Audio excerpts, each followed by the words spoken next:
webinar for our UCLA program. And this program is actually sponsored by or supported by Marches and also Lindley's Foundation. So today we would like to do what we are supposed to do, which is to give you a program review. So to reflect on the journey and what we can consider when we deliver social skill training programs with our neurodivergent teenagers and young adults in Malaysia. So this is what we will do. This session will be perfect for practitioners who are passionate about helping adolescents and young adults build social skill. And then in this session, we'll be highlighting participant progress, what are the effective practice that we can share with others, and also areas of improvement in supporting adolescent social skill. Okay, so I am Lo Hui Min. I am a speech and language therapist and also associate professor from Special Education Program, University Science Malaysia. And currently, I'm also holding the responsibility as the managing director of the Rainbow Sendirian Berhad, which is a spin-off company from University Science Malaysia.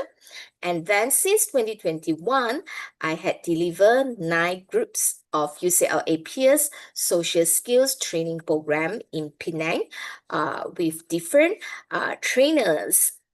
So I am an inclusive education, autism, and dyslexia researcher. So these are my passions and also things that I know doing every day. Is to looking at how we can improve the state of inclusive education, the services and supports that children with autism and dyslexia can receive in Malaysia. So since 2021, after I received my certification as a peers instructor in an online training organized by UTA. So I was very grateful to have this opportunity to know about UCLA peers and their curriculums. So far, I have been certified in 2 modules, the adolescent module and also the preschool module. So these are some of the resources that we have. And I think what I like about UCLA peers is the developers and the UCLA team, they are very generous in sharing their resources. So it makes it easy, very easy for instructors and for group leaders to carry out this program. So last year, Dr. Elizabeth Ferguson, who is the founder of UCLA Peers, she visited Penang. So me and other research members in our group, we had the opportunity to meet her in person. So it was a very special moment. So in this meeting, we also report to her the community research project by University Science Malaysia and Tunku Abdul Rahman University of Management and Technology.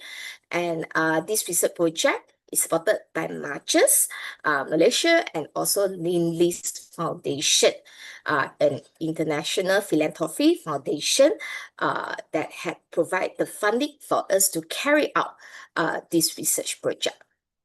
So these are the members of our research team. Other than me, we have Bao Zhong, Mr. Pair, Miss Cheng Yi, Dr. Poon Hui San, and also our very committed research assistant, Miss Wong Ke Sing. So these are the team in our research group. And this year, when we carry out this Malaysia UCLA peers by Lindley's, we are very grateful that many practitioners actually came on board to support us.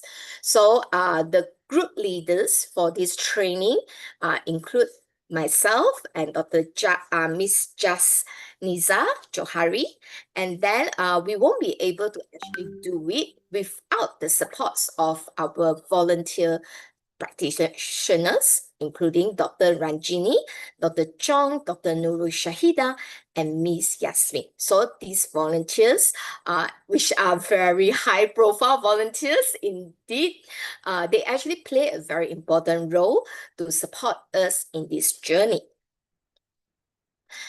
Okay, so I would like to take these opportunities to say thank you to all our volunteers. Some of them, they actually travel a long way every week to come to our program to support us, to help us in delivering the group activities. Okay, so so UCLA peers, why does it work?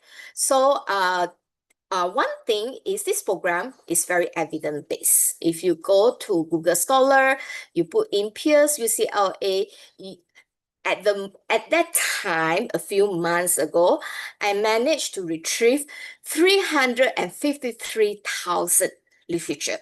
So you can see how extensive it had been researched. And I would say most of the research outcome actually are rather positive, that it actually produced changes in helping children with ADHD, autism, and other neurodivergent conditions to improve on their social skill. So UCLA Peers has been used by professionals in more than 40 countries as a social skill training year for neurodivergent teenagers and also young adults. So the reason why it works include the following. First, the practice is based on real-world interaction. So there are many opportunities that the curriculum create where our group members actually do behavior rehearsals, and also we also have incorporate games and activities that they actually practice in real world. So later I'm going to show you some of the activities that we do following the curriculum. And it is very structured. So it has very explicit and systematic rules and steps to follow, and that is very good for our neurodivergent members who actually like something very clear and explicit that they can follow. So indeed, for us as a trainer, it is very easy because those scripts that the provider, those steps that the provider actually is very ecological friendly, and it's very easy to apply and to explain it. Yeah, so it is very clear. And third, they could practice the social skill through role play. And I think one of the very uniqueness about this program is it incorporates social coaching. So rather than other programs that usually just focus on the teenagers and young adults themselves, this program would involve their parents to play the role as social coaches. So every week, the information that we learn, the practice that we do, we update the parents so that parents can continue to supervise them and helping them at home. So this is what we like about this program. Okay, so we have the design of the program is standard, and it is like that. Usually we have the teen sessions, and the teens will meet once a week for 90 minutes over 16 weeks. There are two different versions. One is the 14-week program, and one is a 16-week program. For us in Rainbow USM, we use the 16-week program. And in separate sessions, parents learn about what the teens are discussing and help reinforce this skill at home. But we actually do an adaptation for the parent section because most of the parents are actually quite busy, so they are unable to attend weekly session. So we actually make it a monthly session instead. But so far, we still find that it's very helpful. And then we know, even though over the week we didn't meet the parents, but we still give them the information. And then we also add up a parent preparation program before the peers program started, we actually provide a 2-hour like taklimat briefing for the parents. So we make sure that we make it structured enough and also clear enough to give the information that the parents needed as we progress in the program. So these are the 16 topics that we do in the program. I'm just looking whether we actually have the 16 topics here. Yeah, but roughly these are the major topics that we cover in this program. So the beginning weeks, we actually started with training information and having two-way conversation. How do you find common interest through your conversation with others? And then this will lead to entering and exiting conversation. How do you host social gathering? How do you show good sportsmanship so your friends feel like, oh, it's so fun to play and to have activities together with you? And then how do you improve your reputation? How do you choose the right friends? How do you use electronic communication effectively, safely, and how do you handle different types of bullying? So it actually is quite comprehensive. So one of the very also unique thing about peers is it uses very good videos and demonstration to illustrate key skills.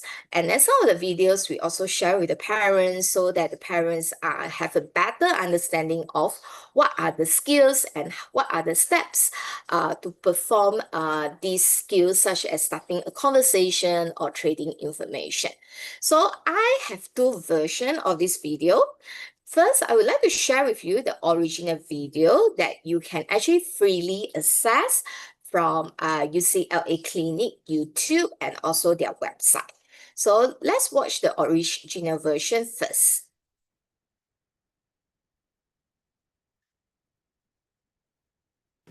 Hey Allison, how are you doing? I'm doing well. How are you? I'm really good. How was your weekend?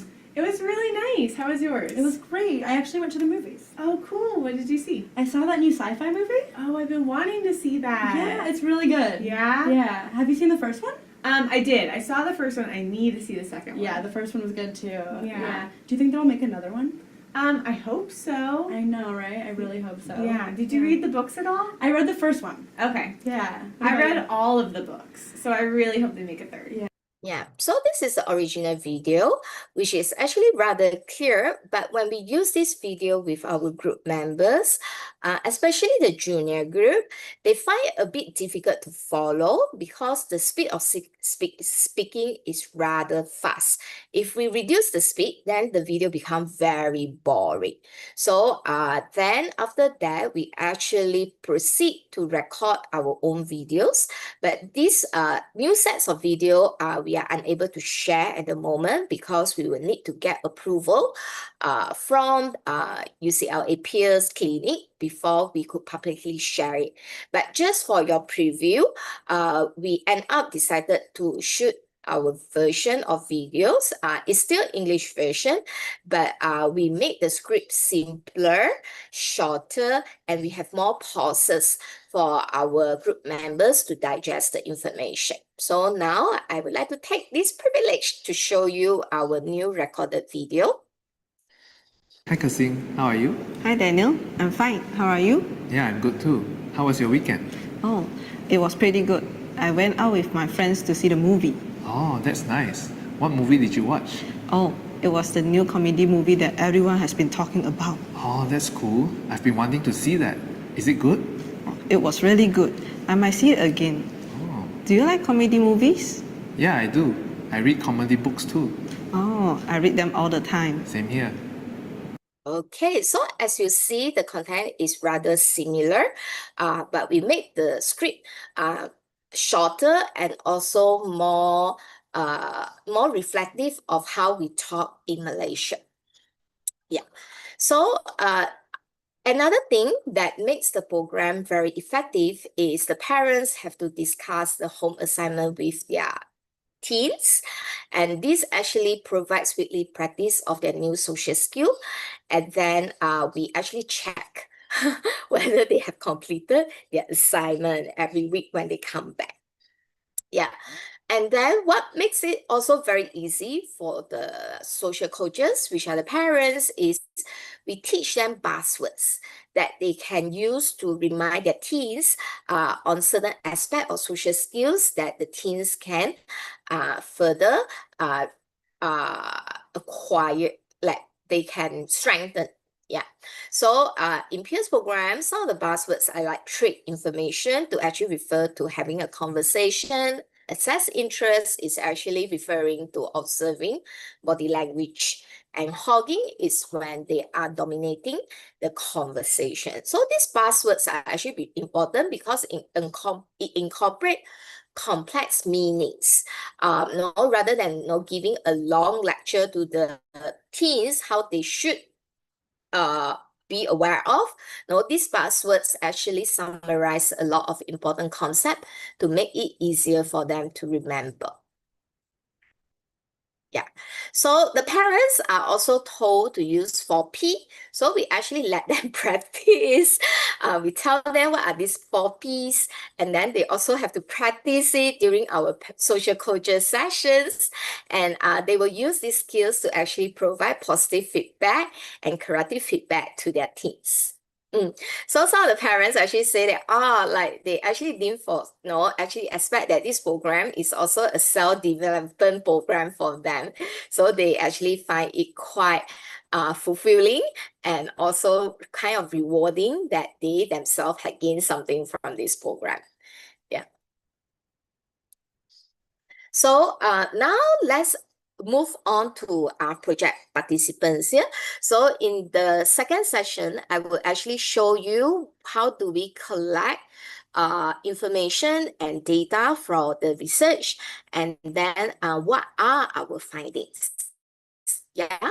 So, but in the meantime, if you have any questions, feel free to put it in the chat box, and then we can discuss and talk about the questions at the end of the session.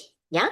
So project participants in this Lean-Lease Mature Supported Program, we have two groups. One is a junior group and one is a senior group. So you can see from their profile here that we have a mix of female and males.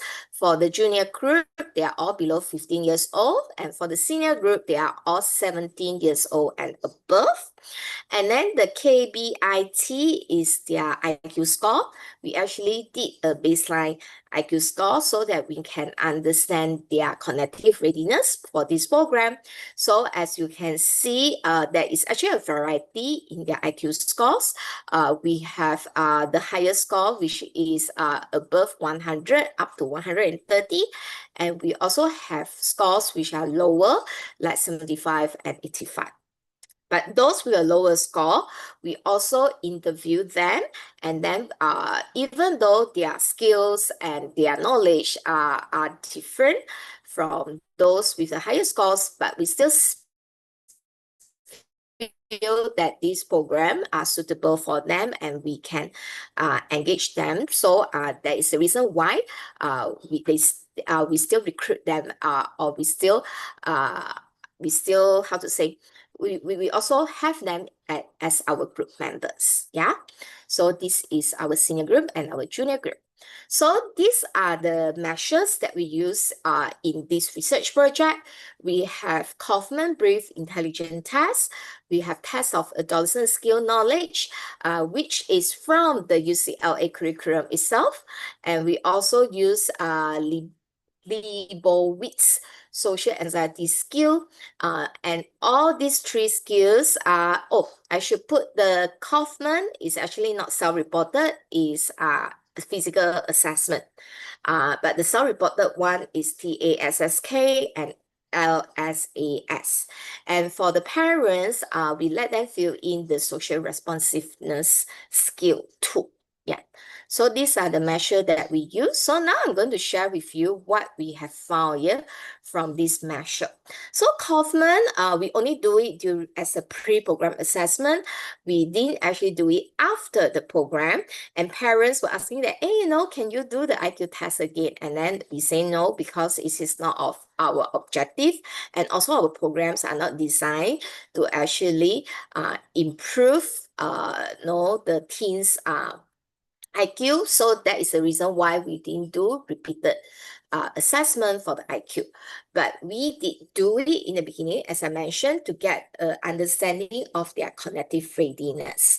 So these tests, usually we can conduct within around like 30 to 45 minutes. And then there are 3 components. And basically the scores that we get reflects their verbal and non-verbal intelligence. So we use it in this program as a screening tool to determine their cognitive readiness. So these are the score that we get for the subtest and also for the composite index. So the yellow are the junior group and the orange is the senior group.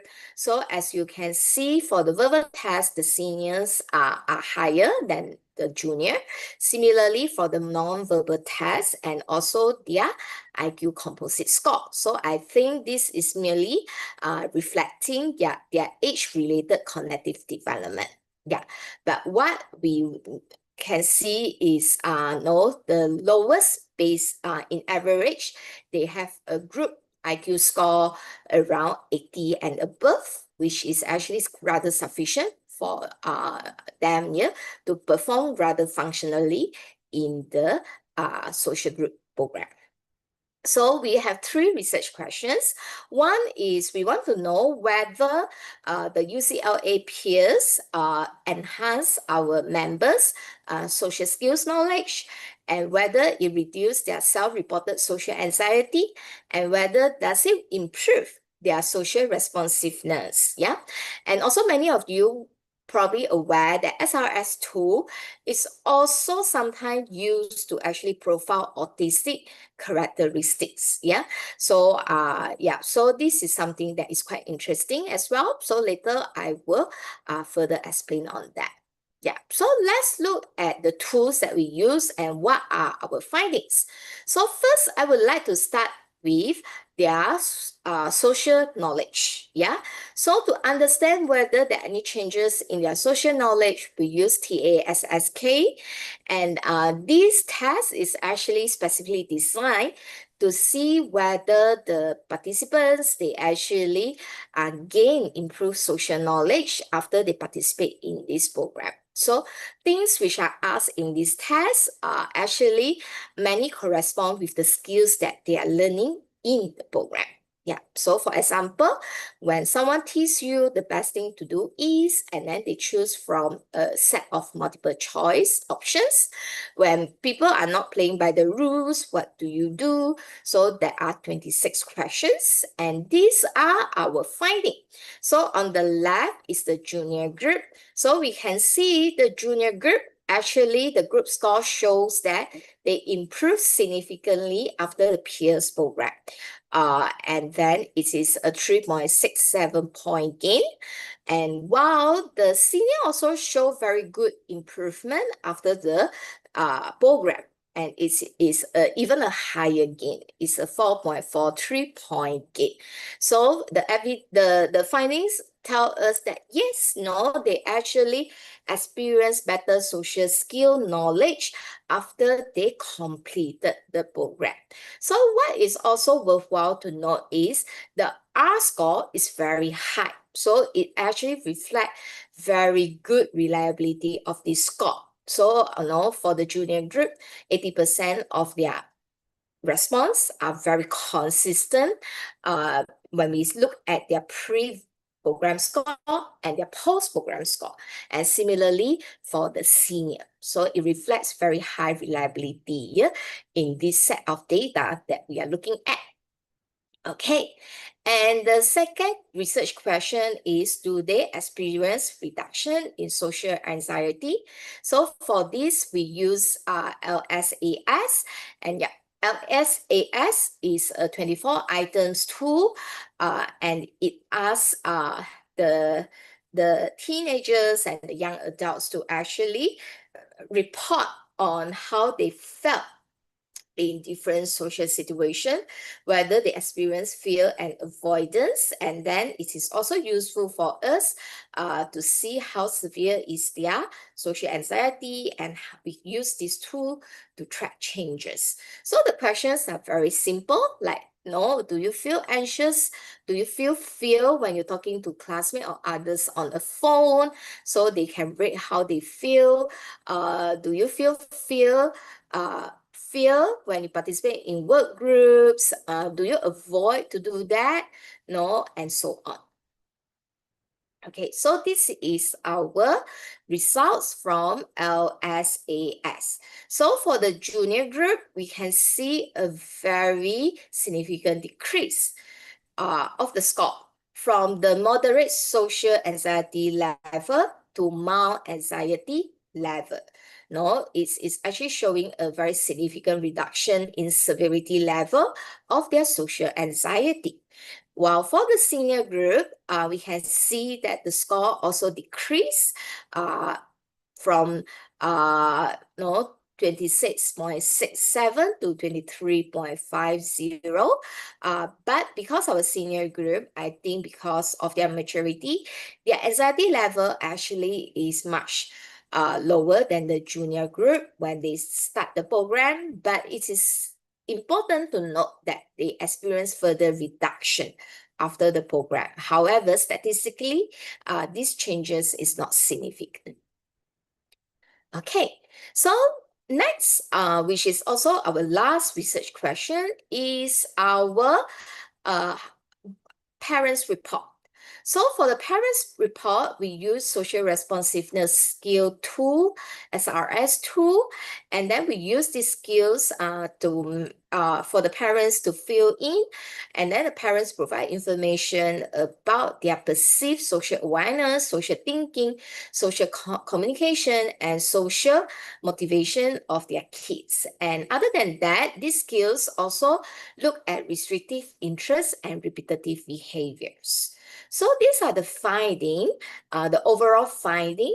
If you look at the junior, the SRS scores decreased from 72, which to actually 63, indicating improved social responsiveness, even though the changes was not statistically significant. And again, the same thing for senior. There was also a reduction on the SRS scores from 80 to 70, but even though it was not found to be statistically significant. Okay, so now let's look at the sub-skill. So for this skill, it has 4 sub-skills for social communication, which include social awareness, social cognition, social communication, and social motivation. So for the junior group, we recorded meaningful and significant reduction in social awareness and social motivation. So you can see the P-score for these 2 sub-skills are less than 0.05, while the changes in cognition and social cognition was not statistically significant, even though we can also see a reduction in score. While for the senior group, we also see reduction in scores across all the subtests, but probably the sample size is smaller, and also the changes are less obvious, so there was no significant changes statistically. But we can't ignore the fact that actually there is a very exciting reduction of score. Okay, so let's focus on the junior. What is the positive changes that we observe? So the first positive changes that we observe from their data is their social awareness has improved. So I think what this program had helped them is, in the program, we use a lot of videos to show socially helpful behaviors and socially risky behaviors. I think this helps all our group members to have a better understanding what are the things that they should pay more attention to during social interaction versus what that they probably want to do last year. So I'll show you a video of that we this is the video that we record here based on the original video from UCLA peers, and this video show an example of socially risky behavior when you talk to your friend, which is policing. Yeah, so let's watch the video. Hi Kasing, how are you doing? Hi Daniel, I'm doing good. Oh, actually, I'm doing well. Oh, Yeah, sorry. Well is an adverb and good is an adjective. And in this situation, you want to use the adverb well. Oh, okay. I'm doing well. Yeah, you know it's for your own benefit. Yeah, right. So what are you doing this weekend? I don't know. Yeah, so that is an example of doing socially risky behavior that they actually the when cursing and Oh, it's Daniel for was your own having the benefit. talk, Daniel was trying to correct what cursing was saying.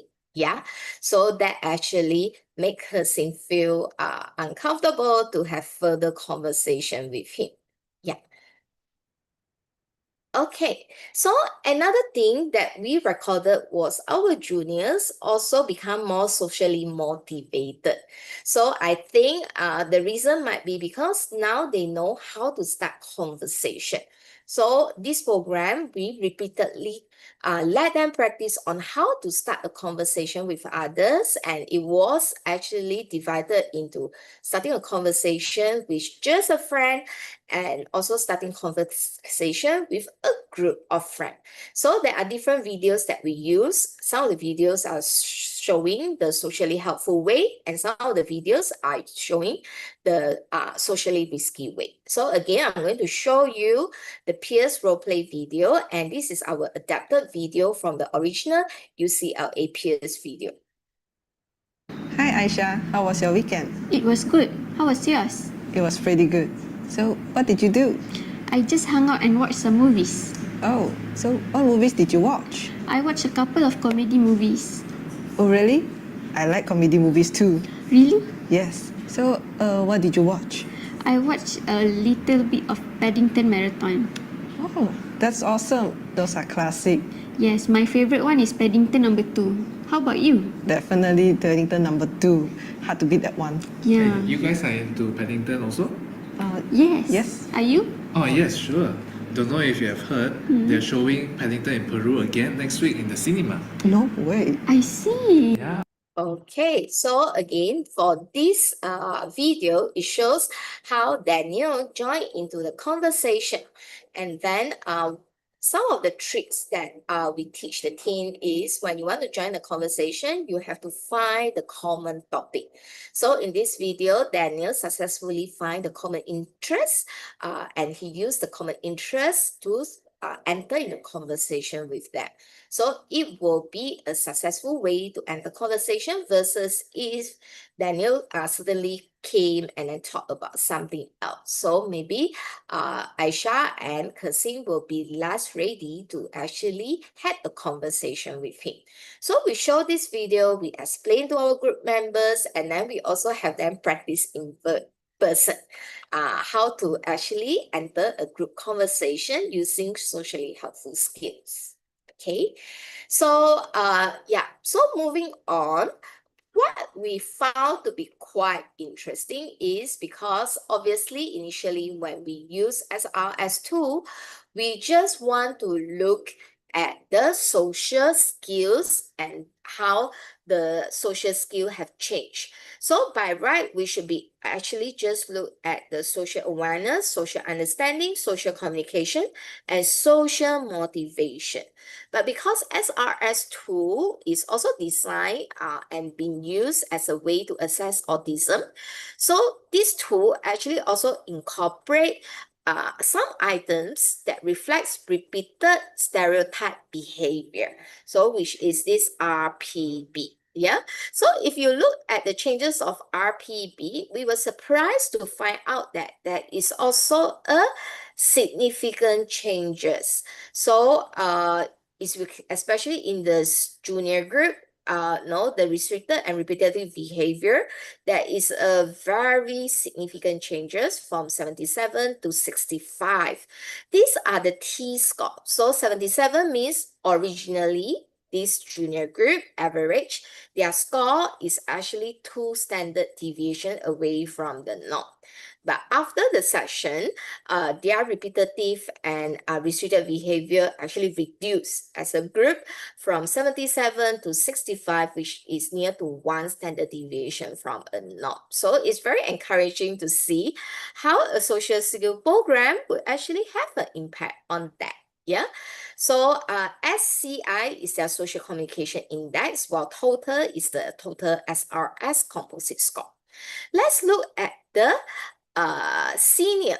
Again, for senior, we were also observing a reduction of repetitive and restricted behavior from 78 to 69. However, it was not less than the p-value is not less than 0.05, so it was not considered as statistically significant, but it's quite a borderline p-score, yeah. So, but I think that's interesting to see as well. So why? What we observe is this group of teenagers, as they progress in the program, they actually become more open to different topic of conversation. So many of them, when they first join in, they tend to only focus on personal interests. I remember some of them were talking about Ukraine war, and then some of them were talking about astronomy, and every conversation was just about these interests that they have. But in the session, over the 16 weeks, we let them try to talk about different topics like movies, like games, like activities that they like, sports that they like, food that they enjoy. And then we were actually very, very happy to see that many of them became less repetitive in their conversational topics. And I think that was also because across these 16 weeks, they learned about how to exchange information. And then they also learn about when we have conversation with others, when we are trading information with others, the purpose is to find common interests. So that sort of helped them to take people's perspective. What are your friends' common interests with you? So I think we were actually very happy to see that many of them become less repetitive and redundant towards the end of the session. So in short, for our main findings, we found a significant gains for both junior and senior groups for their social skills knowledge. And then for the anxiety, we found the junior were moving from moderate anxiety to mild anxiety, while the senior also showed a small reduction. So both were trending positively. And then for social responsiveness, we found that both groups were having lower scores post-program, suggesting better social engagement. And the most encouraging thing to see is the juniors actually experience better social awareness and better social motivation after the program. And again, the additional finding was that both groups, they also experienced reduction in repetitive and restricted behavior, which is quite a surprising and also important finding. Yeah, so before I end the presentation, I would like to show you some of the photos that we have, but we actually cover the teens' face to protect them. And we can, one of the adaptation that we made in this program is we have weekly Zoom session. Yeah, so I think that helps because our program is 90 minutes every week. And then because this time our groups are rather big, 7 and 9. So during the program itself, actually, they might not have enough time to do their behavior rehearsal, even though we do it, but the practice might not be enough for them to fully master the skill. So what we have also additionally designed is they will attend a Zoom session. And that Zoom session is actually a very short session.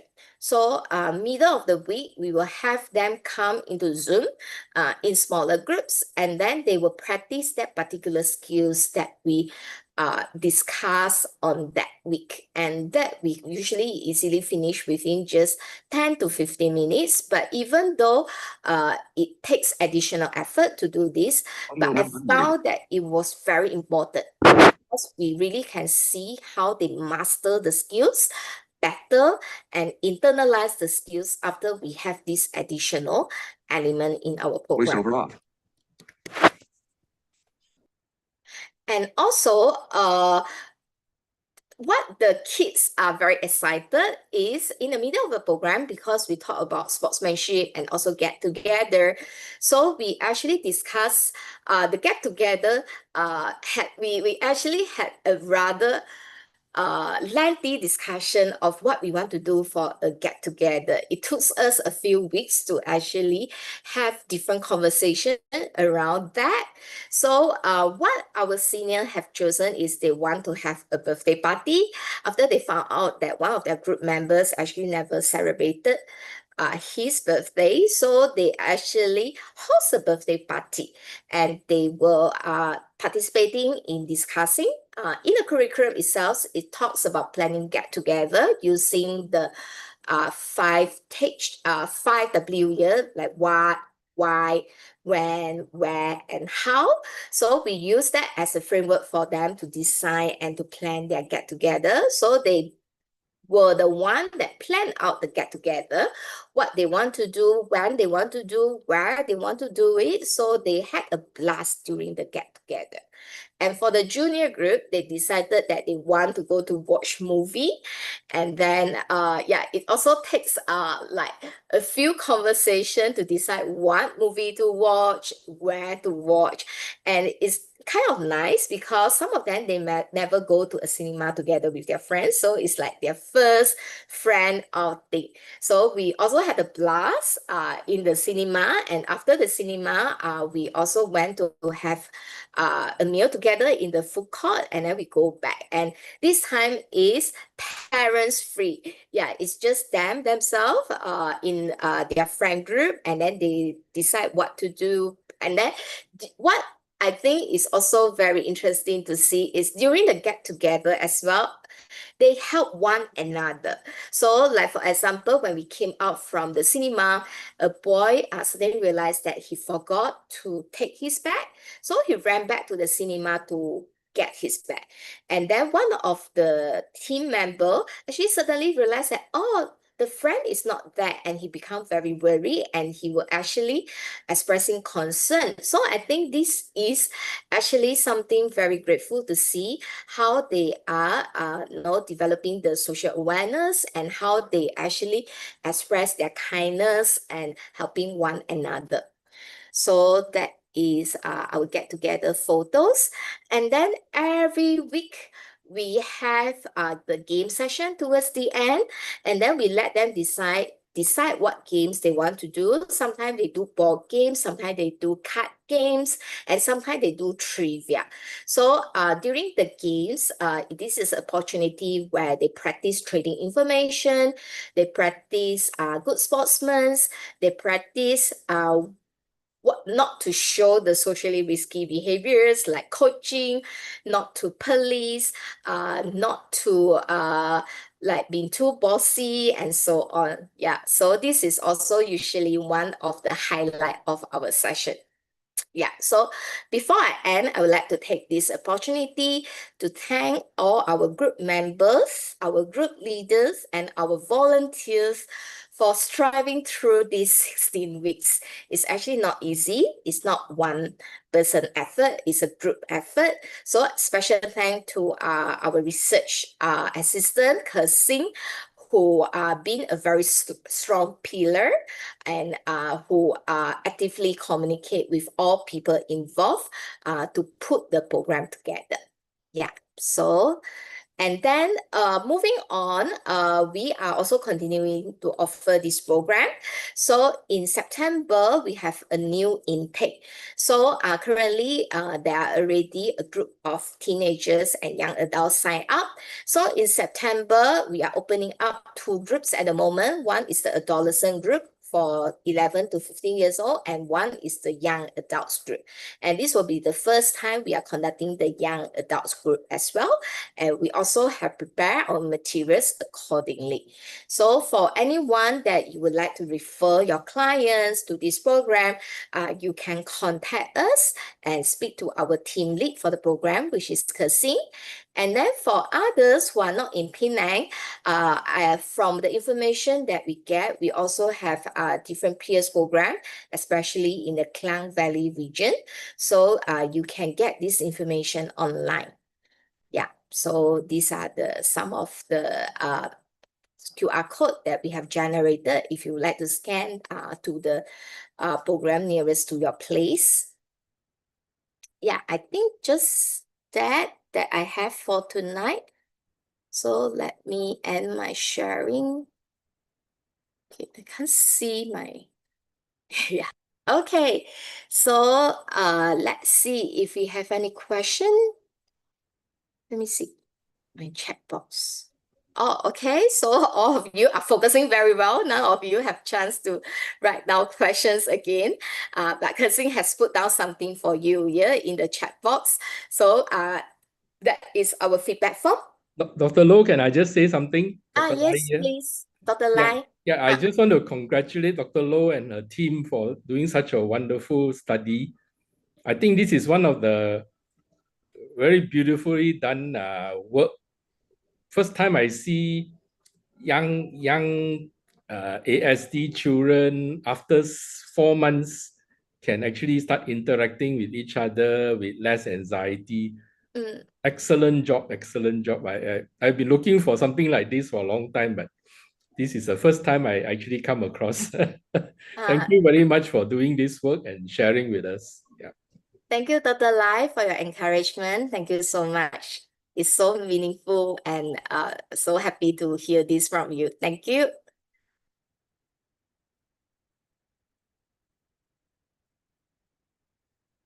Yeah, any other feedback or questions? Any plans to do this in Malay and Mandarin next time? Oh, actually, maybe because we are in Penang, when we open our enrollment, we actually ask them to select their language. Oh. And then somehow, no, most people that register themselves, they choose English. Yeah, so and then indeed, like this time, we are supported by List. So actually, some families they do not need to pay registration fees for this program. So but indeed, the kids are very proficient in English. Yeah, but so I think that is because we are in Penang. We also look forward to have opportunity to translate it into other languages if there is a need. But somehow the kids are preferring English, I think, because of the global exposure that they get now through social media. Yeah.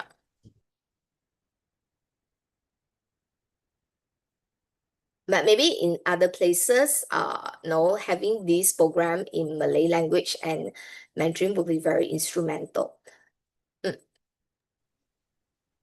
How much do you charge for people to come in?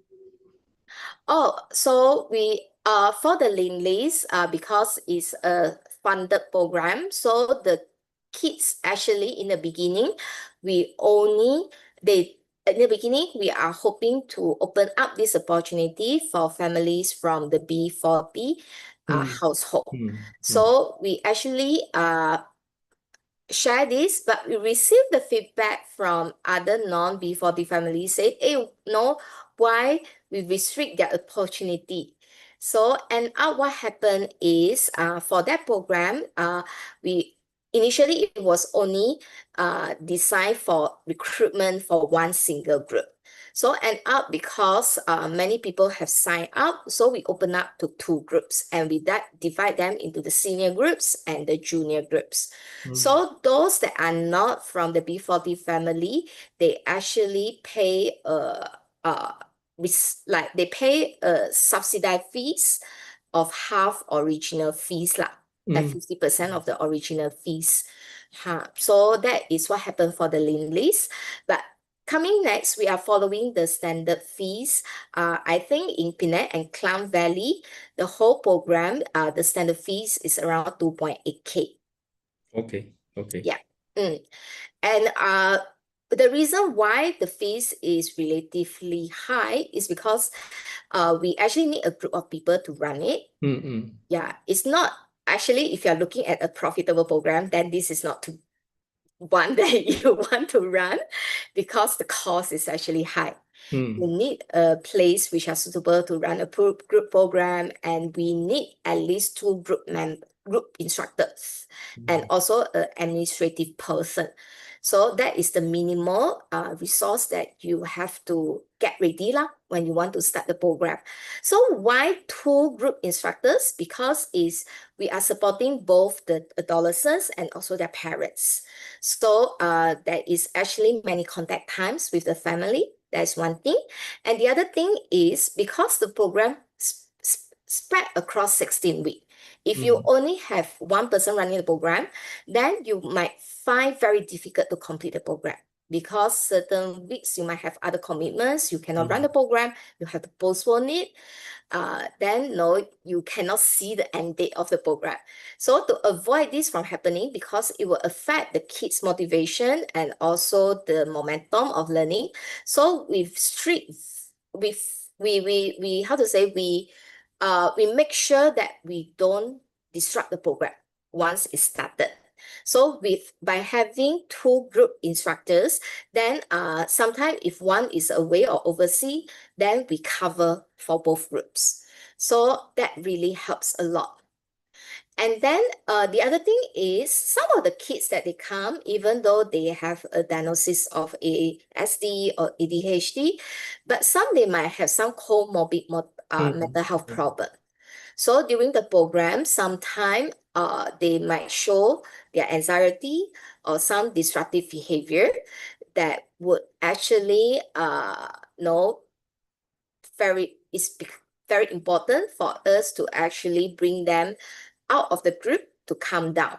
So for that also, rather than have 2 group leaders, we also make sure that we have another assistant standby to assist us if we have any unexpected situation that require some behavior intervention.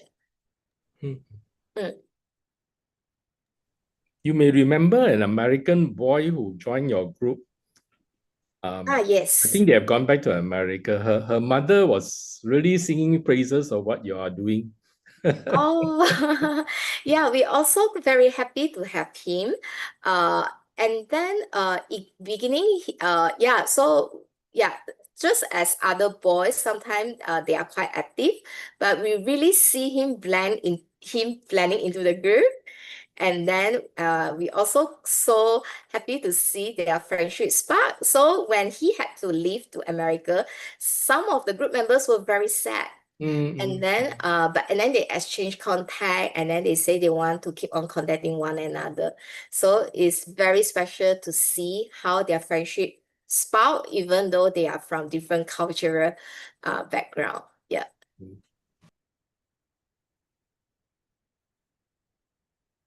Okay, so there is one question. How do you select the kids that can enroll in the session? Must they have a sufficient good IQ and vocabulary to enroll in this session? So what we are doing which is a practice that we will continue to do, is we only accept the kids with a referral letter. So I think that helps us to filter and to decide who are the kids that are suitable for the program.